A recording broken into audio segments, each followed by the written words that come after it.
Hi, I'm Catherine. And I'm Gail, and welcome to Women Over 70, Aging Reimagined, our award-winning weekly podcast. Visit womenover70.com and learn how you may become engaged with our community through an Aging Reimagined circle. We hope to see you at our next online monthly program. And today we're delighted to be talking with Sophy Burnham, age 88. She says, "All I do is write." As the best-selling author of 17 books, Sophy's writing spans many genres: fiction, nonfiction, short stories, poetry, award-winning plays, films, radio plays, and scores of articles. Sophy's credited with starting the angel awareness phenomenon with her New York Times bestseller, A Book of Angels, and subsequent writings about angels. She became a Reiki master, and with gifts that came later in life, she does intuitive and psychic readings, and she works as a medium between the two worlds. Sophy's 2025 book, The Wonder and Happiness of Being Old, is, quote, a love letter of hope and inspiration to younger generations, through which she shares her inner experience of being old. And most importantly, this book is about, again, quote, about love of self, of life, and of still being here to tell your stories. So, Sophy, welcome to Women Over Aging. You're an inspiration for imagining a remarkable life. We're happy to have you. I'm honored to be here. It's just wonderful. Thank you. Thank you. So let's start with a little bit about your upbringing and education that prepared you for this incredible life journey that you're on. I don't think anything prepares us for it. I think it just happens to us. I grew up in Maryland in the horse country, and I had a very happy childhood. This was before the Second World War, not before the First World War, but for the Second World War. I was born, and during the war, we had horses and a pony to play with, but we lived out in the country and very isolated from other people. I went to girls' boarding schools. I went to Smith College, did my studies in Italian language and literature, and went to Italy for a junior year abroad. But that was merely time wasting, if I could say. It wasn't about what I was about. Even then, I knew something of what I wanted. I couldn't voice it necessarily, but I knew that until I was probably 22 or 3, I was treading water. And then I got married, had 2 children, and began to try to write. I'd already been a successful film producer, director, writer at the Smithsonian. They let me write films, and I thought, oh, I guess I'm going to be a film producer. And then I went to New York when my husband changed jobs, because in those days, of course, you followed your husband wherever you went. And I discovered that young girls do not write and produce and direct films. And so I decided to teach myself to write. And I would do it not by taking classes. I would just pay someone to teach me to write by writing for magazines. And that's what I did. And then someone came along and asked me to write a book about one of the articles that I published in New York Magazine. And I wrote that book, and it was a huge New York Times bestseller. And I ran away. I knew I wasn't ready for celebrity and fame. So, Was that your book about angels? we moved back to Washington, and when I was in my 40s, I began to write about the strange and mysterious coincidences and accidents, manipulations of time and space that had come to me. And that became a book of angels. One of the experiences, of course, was having my life saved by an angel very dramatically. And I wrote about that in A Book of Angels. It was a ski accident, and I'd fallen and I was going to fall off a cliff when suddenly I was stopped by a man. He looked like a man. But there were many, many incredible things that happened as I was falling down the slope. The sky opened up and it was so exquisitely beautiful. My heart wrenched out of my body and I thought, home. And I thought also, it doesn't matter if I die. And then, boom, I was stopped by this man who had skied past my husband down this slope. I must have been going 20 miles an hour and he was going faster. Stopped. I fell against his legs in what should have had us both fall down the hill in a tumble of skis. And instead, he didn't even hop. And neither did I have a hurt neck from falling headfirst into his legs. And then I looked at him and his eyes were pools of love. So in brief, he skied up and away and I never saw him again. And I was looking for those pools of love for much of my life. I was 28 at the time and I did not believe in God, so I just put it away. That didn't happen. It was much easier to believe in the ghosts that I saw after that. So anyway, all my life I've had these extraordinary metaphysical experiences. And I think that possibly that spiritual search has something to do with why I find this period of my life, of being toward the end of my life, so, it's fascinating to be looked at from the outside as I watch myself. It's fascinating to see my own ageism, my own cultural conditioning of not liking age. And yet, it's one of the happiest periods of my life. And if I could say something about that, in this wonderful little book, wonderful because it's very short, there is a chart. And the chart, I don't know if you can see this. Can you see that chart? Yes. Yeah. It's from the Brookings Institution, and it shows happiness. Over here at the bottom, it's when you're a child, and up here at the top is when you're 95, and you just get happier and happier after the age of 40. 40 is the hard age. How to talk past that. So what is it about being in this phase of life that is a source of happiness for you? I have a great community. Now, I can only speak for myself. I'm not an impoverished woman or someone fleeing war and torture. I lead a very privileged life. I have enough money. But that's not a reason to make you happy. Money does not make you happy. Lack of money can make you very unhappy.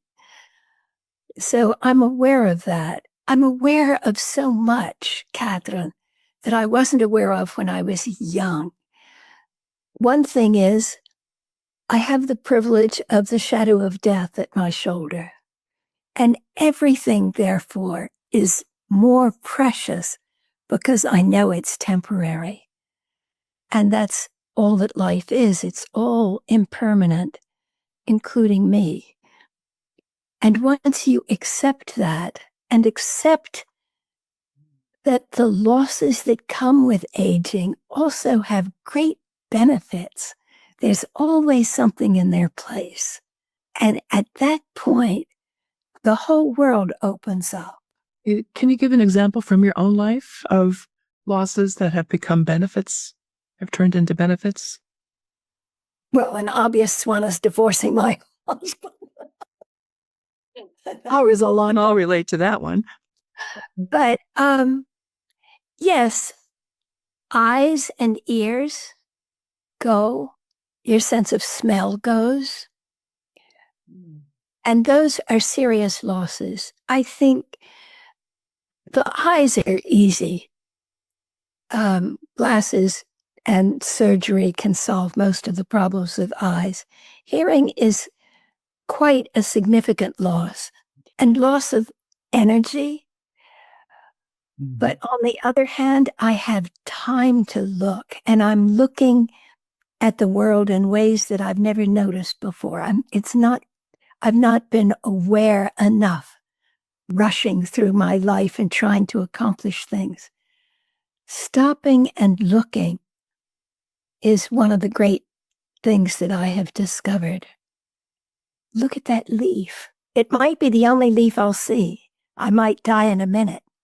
Let me look at that leaf, and just everything becomes a miracle. Everything. And my children, oh, what a miracle. What miracles. The loss of my youth, I don't regret the loss of my youth any more than someone in his prime of life is regretting his childhood. But I do know people who do, and who make themselves unhappy, therefore. Always looking backwards, always thinking it would have been better. You say you're an ordinary person, just like your readers. Yeah. What do you mean by that? You talk about risk-taking. I'm aware that I have all of the human failings. I have gifts, but so does everyone. So I have gifts that came late in life, the gift of being psychic and having mediumship. They came late in life because I never dared to use them.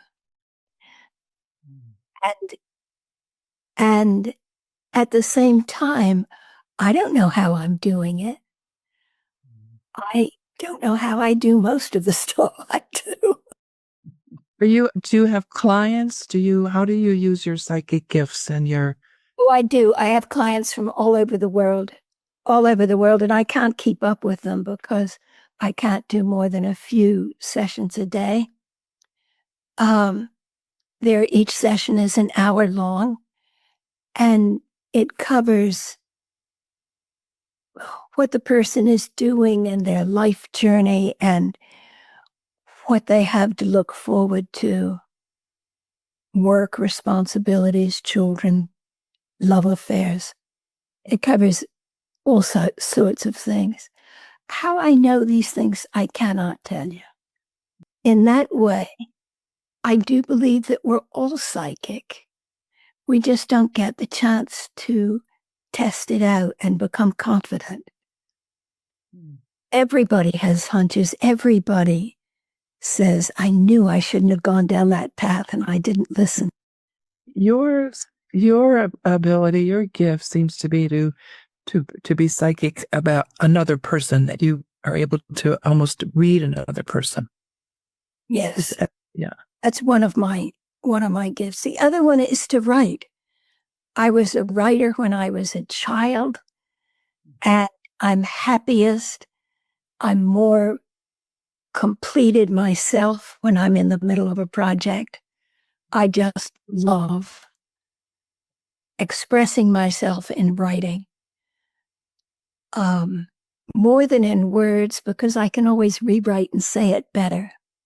And there's the music to the language that is very important to me. And I'm very proud of what I've written.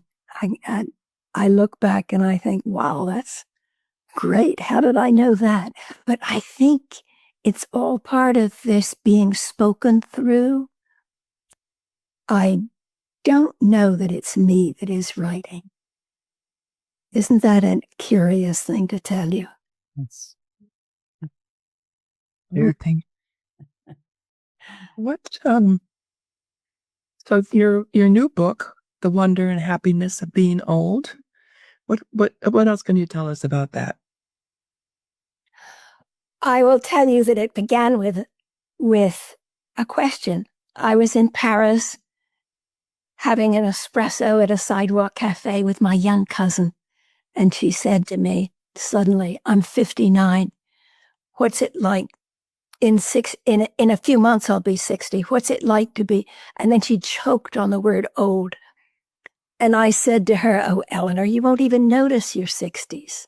And then I told her what my aunt had said when I asked her about moving from the 50s to 60s. And she said the same thing. She said, "Now at 90, you begin to slow down." And I told Eleanor at that time that this was one of the happiest and most fascinating periods of my life. And then I went home and I started thinking about, well, what is it about being old? The very questions you're asking me. What's it like to be old? And I began a series of letters to Eleanor. And I wrote to her for a year. I didn't send the letters, but I wrote about what was going on with me that related to being old, so that it was a kind of, not a diary, it's not a memoir. It's short reflections, really. And some show how stupid I am and vulnerable and struggling to learn things. And the other passages maybe offer hope and joy and, I don't know, wisdom. What is it like to be old? The very question holds within it my own interior ageism. I would never have thought of writing, what's it like to be 33? What's it like to be in your... But everybody is old. I was talking to my 9-year-old grandson a few years ago. And I said, "You're 9 years old. What do you have to tell your younger self, your 5-year-old self, now from this great age of 9? And what he told me was so amazing. He had so much wisdom. And we had an incredible conversation about it. And I don't know, old is someone who's older than you. That's my definition of old. I love that. I want to run and do that with my grandchildren right away. Ask them that question. What do they think of their younger selves? Yes. The other thing that I did, I don't mean to hog the conversation, but I want to tell you, when I was 21 and about to have my birthday, my 21st birthday, I guess I was 20, I was sitting at the scarred wooden desk in my dorm at Smith, and I wrote myself a letter to be opened when I was 42, 21 years later. And in the letter, I wrote down my thoughts on who I was and why I was here, born, what my purpose was, and any thoughts that I had for myself 21 years from then. And then when I was 42, before I opened that letter and read it, I wrote another letter to be opened at 21. And at 63, I wrote 3 letters at 63. I had so much to say at 63. And then a few years ago, I wrote the last letter at 84 that I will probably not live to read. And that letter, curiously, was to my younger selves. I wasn't writing to my future, but writing, and this is another thing that happens, or has happened to me at least, as I've gotten older, a sense of deep compassion for the people that raised me, offended me. My mother was only 31 when she made this comment that so offended me. I held on to it, clutching it for a lifetime. And such warmth and understanding and compassion comes as you get older and have already lived through those lives. So what is it about travel that you love so much? Travel, it opens your heart to how we're all alike at the end. We humans, it's so hard to be a human being. That's why we have angels to help us. I have so many questions for you. One is going back to angels. You told us about your experience of being saved by an angel in the ski accident, but tell us about angels. What does that mean to you? What might it mean to anyone else? Well, I grew up an Episcopalian, so we did not have real angels in my religion, not like the Catholics do or Islam. But I always liked angels. I liked the idea of angels. I believe now that we live in a spiritual dimension, the way fish live in water, and the way fish don't know that they're in water until they're hooked and brought out into the air. We don't know that we're in a spiritual dimension unless we have glimmers of it. And most people have glimmers of something bigger. Everyone deciding to be born or having the privilege of being born, I'll say, you have to earn it as a spirit, has two angels that come with you. And they can call on a multitude of other angels necessary. And one is your protector angel, and the other is not your guardian, but your comforter. And also the one that leads you to discoveries that you need to make or to understandings.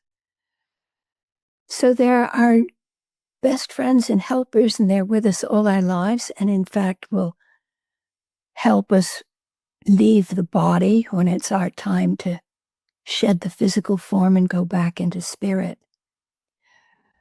Occasionally, they allow themselves to be seen. And if you want to see your angels, it's so simple.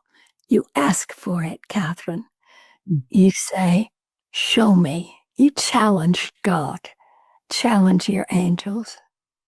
And then watch out, because they will show you, but it won't be on your time. And it won't be the way you expect, but it will come to you.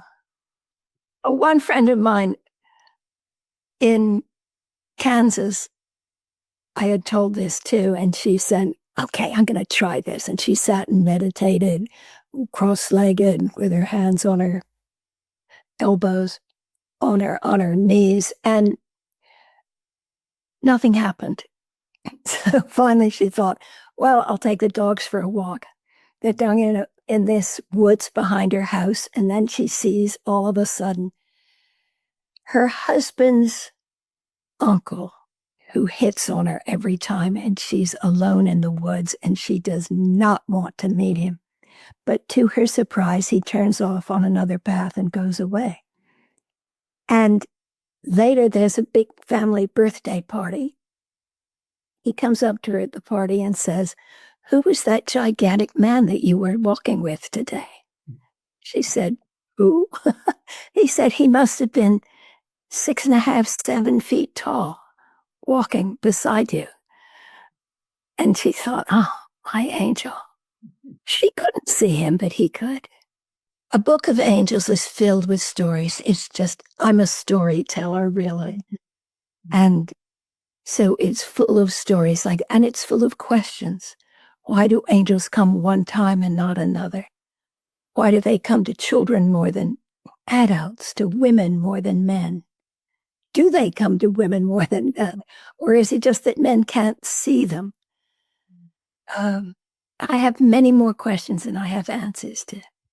I just started reading a book about wonder, and the way you're talking about happiness, about seeing angels, being with angels, is just reminds me of just what I'm starting to read about, which is that openness to experience and noticing and being in awe. You've talked about all those things today. It's given me a new appreciation of wonder. I appreciate hearing more than ever before because I don't have it anymore. I wanted to hear a little bit from you about the mediating between worlds. When I'm giving a reading, I always begin with prayer. And I'm praying for myself to have clarity and an open heart and to see with the eyes of God, to hear with the ears of the Holy Spirit, to see with my heart. And I'm praying for the other person that they hear what they need to hear. And occasionally, but not always, because they're not our slaves, a spirit comes in. When a spirit comes, I am acting as a medium between the two worlds. When no spirit comes, I'm acting as a psychic. Does that make sense? And I am not in control at all of when a spirit comes, at all of when an angel comes. Sometimes I can see the angels around the people, and sometimes I can't. I don't know why. It may have to do with how tired I am that day or something like that. I don't know. But there was one occasion where I was giving a reading to a woman I didn't know, and she had asked if her husband could also come. This was when I was giving readings mostly in person. Now I do it over the phone.